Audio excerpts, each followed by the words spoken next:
Hey, it's Knox Dillman from Dillman Journalism, and this is part two of our interview with Dominic.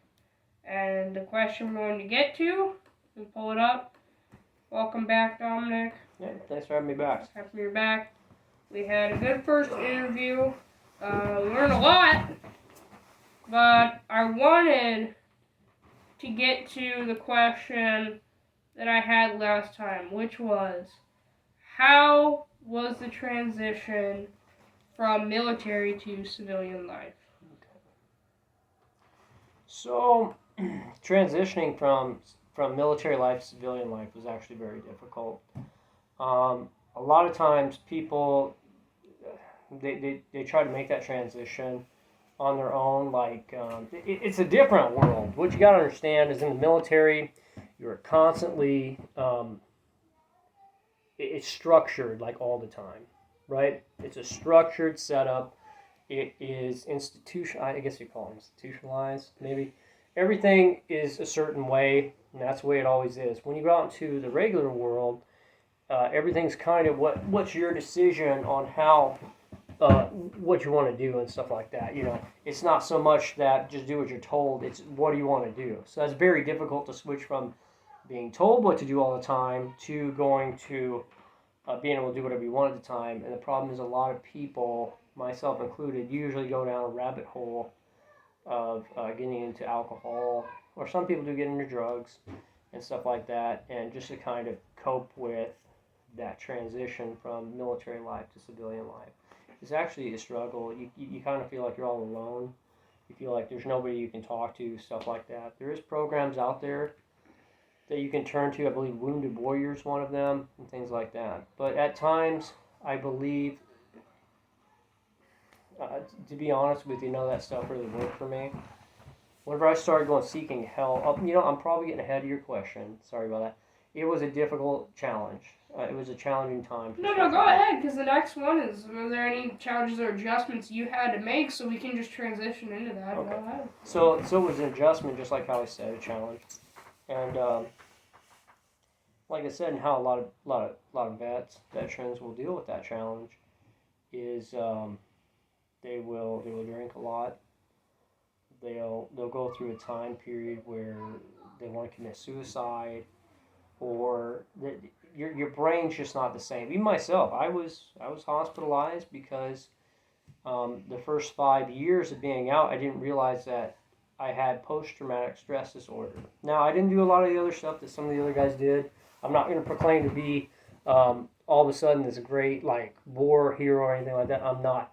I was around a lot of explosions and just in some situations that um, made my brain kind of weird. Made my brain think a little bit differently. So I had a lot of nightmares. I had a lot of issues where I didn't really trust anybody, even my own family, even my own grandmother, and my brothers and sisters. I mean, I just really didn't trust them. I never really connected with people for a long time, friends or anything like that, and um, that was a challenge to realize that I was a different person than whenever I went in at 17 compared to being 23 years old. I basically became like a borderline alcoholic to deal with it. So, and then after 5 years later, I found out that I was diagnosed with PTSD, and that didn't make it better because then they started prescribing drugs after drugs and after drugs, and after they found out that I went to that I actually been hospitalized for wanting for mental for some of the challenges I had. Then they prescribed me more drugs. So I honestly just got away from all of that. I think the psychiatrists actually caused quite a bit more damage at times than help for some people. Now that's not everybody. Some people actually do really need to talk to them. So, but I got away from that, and I dealt with it on my own. Actually, I was better off. I focused more on my family than I did on the military stuff. I started focusing on more on that. Actually, a lot of these things I haven't thought of in years. So, but I started focusing more on my wife Susie and our children, and It really helped me get over that. And I might have times where I'm different now than what I was before, but I can cope with with it a lot better than being all drugged up and being in a constant state of what's going to happen? What's going to happen? Okay, we're talking about these things. What's going to happen now? That kind of state. So I feel much better now. Yeah. Now, it's the final segment. We didn't get to touch it last time. Advice for future generations. Now, what advice would you give to someone considering a military career?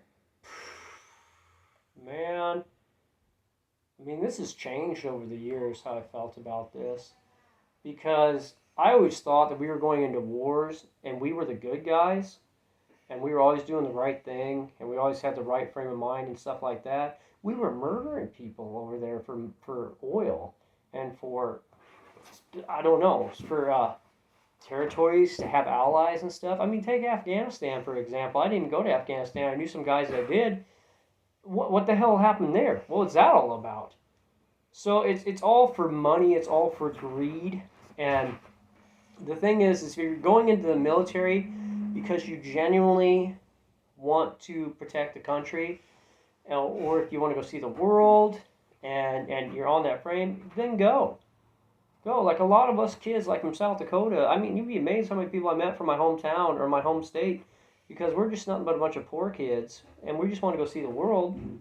And that was one of the only ways to do it, was to join the military, go see the world, and be able to get out and see stuff we wouldn't normally see. We weren't rich. We weren't going to Disney World and Disneyland all the time, stuff like that. Hell, man, if we went to the next state, we thought it was awesome. So then going from being in a cornfield in South Dakota to being in, Atlanta, Georgia, when you're 17, it just blew my mind. I would have never seen that if I hadn't joined the military. If that's why you're going in, to go experience life on a different level, get a new perspective, get a little discipline, stuff like that, great. But if you're going in to actually fight wars, you better take a look at what the country's fighting for. Are we fighting for our freedom? Are we fighting for, to protect America? Are we fighting to, I don't know, build relations? I mean, what are we fighting for? And a lot of times it's for greed. It's for greed. It's to keep the war machine going. What do you call that? Military-industrial complex. I mean, it's to keep those things going. So even now, I mean, the United States is just itching to go into a war. But who are we fighting? Who's coming after us? What enemies do we have? I really don't know. So if you're going in, which I met people, I said they just want to go in just to kill people, you're probably a psychopath, and you probably just maybe need to. Those are the ones that probably need to go see the doctors. Those are the ones that probably need to go get saved. Those are the ones that probably. I could say much more, but we're trying not to go down a pathway. But those are the ones that, quite honestly, I was the most worried about being in the military with, because they are unpredictable. That makes sense. So I'm saying, if you're going to go in for the right reasons, don't go in because you think it's just some really cool, neat thing. You get to throw grenades, you get to shoot, AT-4s, you get to shoot, 50 cal machine guns, and you get to, experience life, shooting an M40 off of a helicopter. Just calm down and go in for the right reasons. If we're going, just like for Iraq, for example, what the hell did we go there for? For oil, for money, for whatever. Lie all you want. When we originally went there, we thought we were helping out the Iraqis. But by the time I left, it was very clear that we were not there to help the Iraqis at all. We were there to help America's pockets. And so just make your decision on that if you're going in. Why you're going in. Make sure it's for the right reason. We have one more question for you, and then we're going to go ahead and we're going to wrap this interview up. I have to say, we've learned a lot throughout the course of this interview. You've definitely learned all sorts of your background, specifically the Iraq War, Korea. Learned all about camaraderie, some challenges, and some rewarding things with the Army. And we got one more question for you, and this is a deep one, so be prepared. Okay. How do you think your military service has shaped your perspective on life?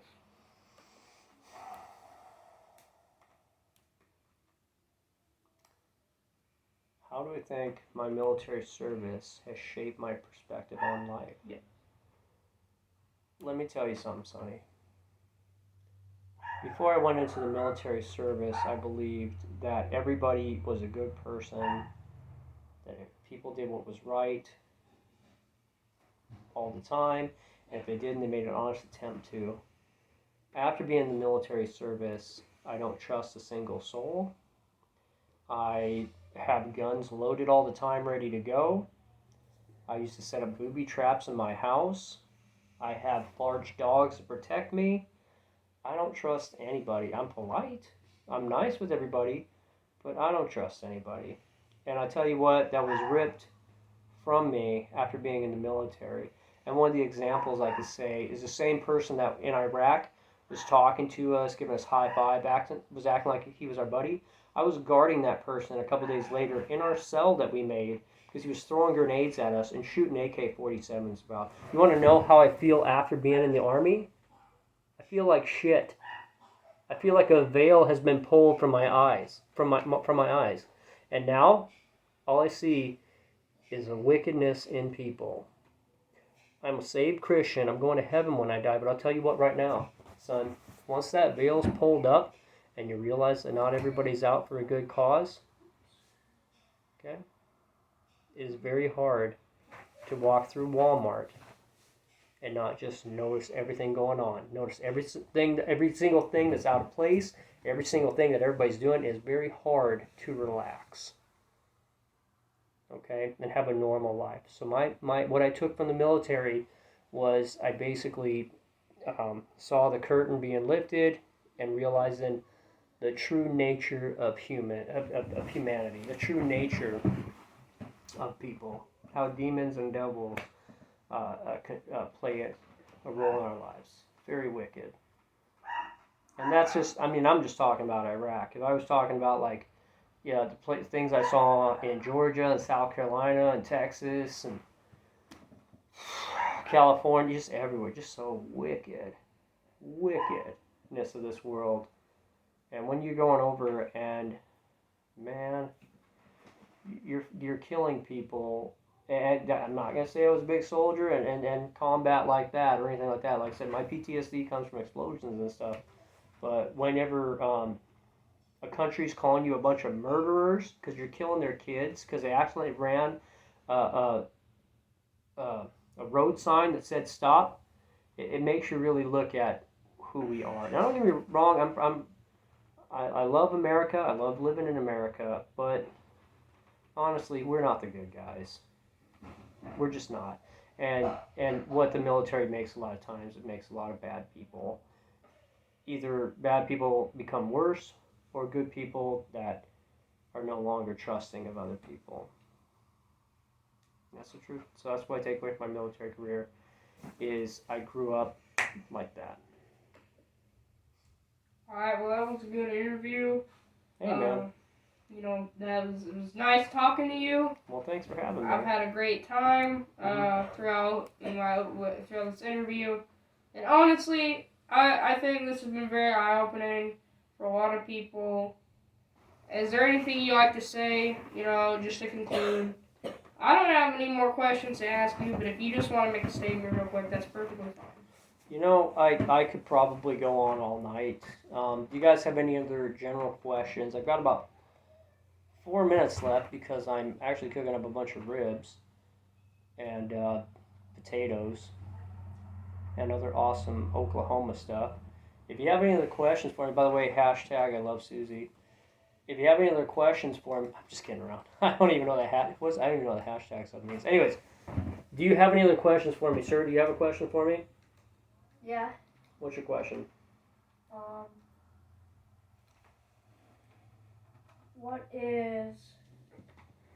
What is your favorite gun that you used in the military? Nice. Favorite gun you used in the military? That's pretty good. I guess pretty good. We got the prop gun, but that's pretty good. Man, I'll be honest with you. A lot of people The M60 machine gun, which is like Vietnam era, I thought it was so cool. It shoots the 7.62 millimeter rounds. I thought that one was awesome. Man, I love like the grenades and the explosions, and I can't remember that little mine what it was called, but it was a personnel mine that you'd set up, and it would basically blow up in the direction away from you. My favorite weapon though was just basically the M4 carbine. I mean, it was just so small. Solid, yeah. Oh man, I love the M4 carbine. But I'm so old. I was on the M4A1. I think it was M4A1 carbine, like the first model. It was they built it up since then. But I thought it was so sweet because the M16s I thought were too long. So I really like that smaller rifle. Being a mechanic, I could sling it on my back and stuff like that and whip it over real quick, no problem. But the M4 carbine was probably my favorite weapon to use whenever I was in the military. I got one more question. Yes. We're done with the official questions. This one is just out of curiosity. You got any funny moments? You can put one more funny moment before we sign off. A funny moment. Put one in life or in the military? In the military. Put on in a funny one. Man. We got into some deep stuff, but maybe we just need some lighthearted humor. I can't say some of this stuff because it's probably inappropriate for a lot of kids and things like that. But I just have to honestly say, some drill instructors have some crazy funny jokes that they've learned over time. And I can't even say what they said, but it was really funny. It stuck with me for years, some of these jokes. I'm thinking really hard. Funny moments. Man, I don't know. I just don't know. Like, I think dude, I don't know. Like, I look at life so much differently than what you think that I don't even have a lot of funny moments now that I could even think of. In the last 20 years, like, there are so many situations. Like,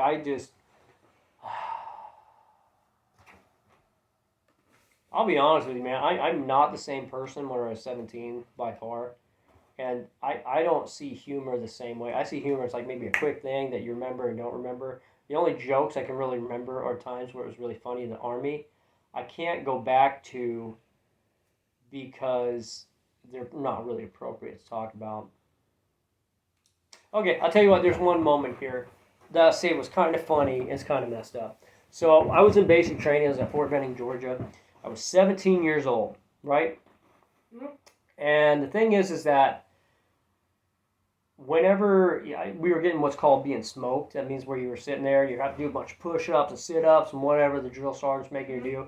I came down one day, they said my boots weren't shiny enough. I did shine them, and I said, drill sergeant, I shined my boots. They said, oh, yeah, right. Anybody going to admit that you shined them? Nobody's going to admit that I shined my boots. And I'm like, you guys were right next to me. So then anyways, he starts smoking me, making me go crazy, make me run from one spot to another spot. He said, get over there now. You got 10 seconds. 10, 9, 8, 7. Didn't make it. Come back. Start doing push-ups. 1, 2, 3, stand up. I'll get back over there. Start running. Oh, you didn't make it. Get back. And in that period in time, I was getting so tired and exhausted. And it was right before we were about ready to go on, like, I don't know, a 10-mile ruck march or something. And I was sitting there so pissed. All I saw was my head was hanging down. I just saw a camouflage uniform in front of me, a BDU is what they're called, or what they were called, that I sat there and I just said, get the fuck out of my way, and pushes, I'm sorry, get the, get, and that, well, I'll just say, that's what I said, out of my way right now, I just pushed him aside, and they said, stop, and I was like, oh, I didn't make it again. Then I stop and turn around and look up, and it's the first sergeant, which is, if you guys don't know this, the drill sergeant's boss. So it's even higher than the guy that was doing it. And he looked at me and he started screaming at me. He started yelling all sorts of profanity. And he said, I beat your ass right now. He said a lot differently than that. He said a lot of F words and stuff. I beat your ass right now if it wouldn't get me, wouldn't cause me to have to be arrested for child abuse. I'm about ready to send you off to Florida right now and put you in a jail for the weekend for assaulting a non-commissioned officer. Get back in line right blanket now. So I went back in line, and I was like, oh, crap. And everybody was like, oh, crap, because I just assaulted a non-commissioned officer, not on purpose. And I said, sorry, First Sergeant, I know it was you. He said, doesn't even matter, you don't push anybody. And so this is 1998. Okay, so this is well over 20 years ago. And so, in anyways, whenever you used to go out on the range, you used to come off the range after you were done. You'd hold your rifle up and say, no brass, no ammo, drill sergeant. That meant that you didn't have anything on you. And what they would do is they'd actually hit you in case you had anything in your mouth, anything like that, anything shake off. And so then I was used to, no brass, no ammo, drill. They'd hit you right whenever you're talking and then grab you and pull you back towards them. I don't think they can probably do this anymore. But they'd pull you back towards them, and then that was it. So you got used to being hit. They'd grab onto your vest, your utility vest. I can't remember exactly what it's called. And they'd grab it and pull you back towards them. One day, I thought the first sergeant long forgot about this. It was like a month later. I'm like, dude, he's probably forgot. Doesn't even know who I am. There's like 250 guys here. And then, so this would be a comedy moment. I know I built it for a while. So I got off the range, and the first sergeant's the one checking. I said, no brass, no ammo first. And I go flying backwards. That dude laid into me so freaking hard. I went flying back on the ground, and I was like, and at this time I was actually 18. I turned 18 at basic. And I look up, and he looks at me like this. He's looking down at me, and he said, and he's laughing. He said, you thought I forgot, didn't you? And I couldn't help but smile and just say, no, First Sergeant. He said, and he puts his hand down and pulls me up, and that was it. And that was one of the coolest, funniest things I'd seen. That even though that happened, he still got me back. And it was not, and it was one of those laughing moments like, yeah, I kind of deserve it. Yeah. So that was a funny moment. I mean, some people would say that's like assault. I'd say it was pretty damn funny. Yeah, it was pretty damn funny. This guy was like way bigger than me. It was pretty funny. Go ahead. I like flew through the air, man. He like really got me hard. On that note, we're just gonna go ahead. We're gonna go ahead and wrap it up. I'm sure you got things to do. I don't want to leave you waiting on your ribs. Oh no, yeah, I've got things to do. I got supper to make, so yeah. No problem. So this is Dillman Journalism, Knox Dillman Journalism. This was Dominic, and we've had an amazing interview here. Dominic, you want to say goodbye? Well, we'll see you later. Bye. Have me back anytime. Dillman Bros, happy to be with you. All right, we're gonna go ahead and sign off. All right.